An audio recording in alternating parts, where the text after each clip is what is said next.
Assalamualaikum warahmatullahi wabarakatuh. Halo semuanya. Perkenalkan, nama saya Ryan Akmal Jurandi. Saya Alia Syafani. Saya Orin Medina Rehan. Saya Nurita Fitriani. Kami dari kelas 12 MIPA 4 SMA Negeri 2 Pontianak. Dalam video kali ini, kelompok kami akan melakukan praktikum membuat es krim putar. Mata pelajaran kimia. Mari kita mulai. Saya Orin, di sini saya akan menjelaskan alat dan bahan dalam pembuatan es krim putar. Yang pertama, siapkan baskom dan es batu. Selanjutnya, siapkan kaleng, topping, susu, dan juga garam. Cara pembuatan es krim putar, yang pertama, masukkan es batu sesuai kebutuhan ke dalam baskom. Yang kedua, tuang susu ke dalam kaleng. Setelah susu tertuang, tutup kaleng tersebut.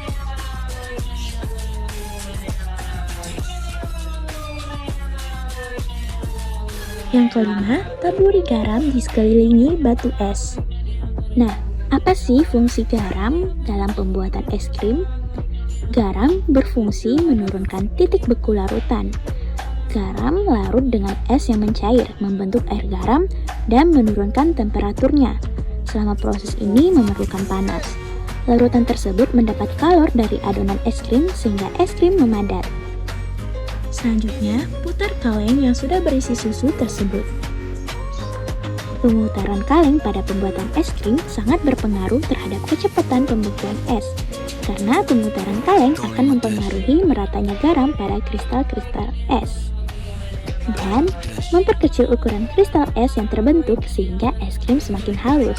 Terbukti dengan tekstur es krim yang beku memiliki tekstur lembut. Es krim adalah busa atau gas yang terdispersi dalam cairan.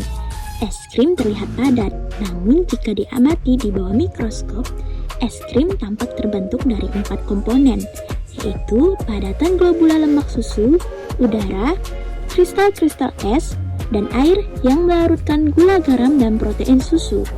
Sifat koligatif larutan adalah sifat larutan yang tidak tergantung pada macamnya zat terlarut, tetapi semata-mata hanya ditentukan oleh banyaknya zat terlarut. Apabila suatu pelarut ditambahkan sedikit zat larut, maka akan didapati suatu larutan yang mengalami penurunan tekanan uap jenuh, kenaikan titik didih, penurunan titik beku, dan tekanan osmosis. Namun pada praktikum kali ini yang akan dibahas hanyalah penurunan titik beku, bahan yang digunakan dalam pembuatan es krim. Setelah kaleng diputar selama beberapa menit, es krim pun jadi. Selanjutnya, letakkan es krim yang ada di kaleng ke gelas ataupun di wadah, dan beri topping di atas es krim sesuai selera, dan es krim pun siap untuk disantap. Sehingga dalam praktikum kali ini dapat kami simpulkan bahwa 1. Sifat koligatif larutan adalah sifat larutan yang hanya bergantung pada jumlah partikel zat terlarut dalam larutan. Yang kedua, sifat koligatif larutan meliputi penurunan tekanan uap jenuh, kenaikan titik didih, penurunan titik beku, dan tekanan osmosis. Yang ketiga, penurunan titik beku adalah perbedaan titik beku akibat partikel zat terlarut.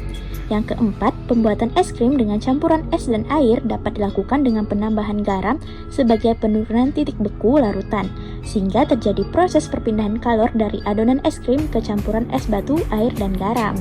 Yang kelima, pemutaran kaleng pada pembuatan es krim sangat berpengaruh terhadap kecepatan pembekuan es, karena pemutaran kaleng akan mempengaruhi meratanya garam pada kristal-kristal es. Semuanya, jadi ini adalah es krim putar hasil buatan kelompok kami tadi. Deng deng deng. Sekian dari kami, terima kasih. Wassalamualaikum warahmatullahi wabarakatuh. Dadah.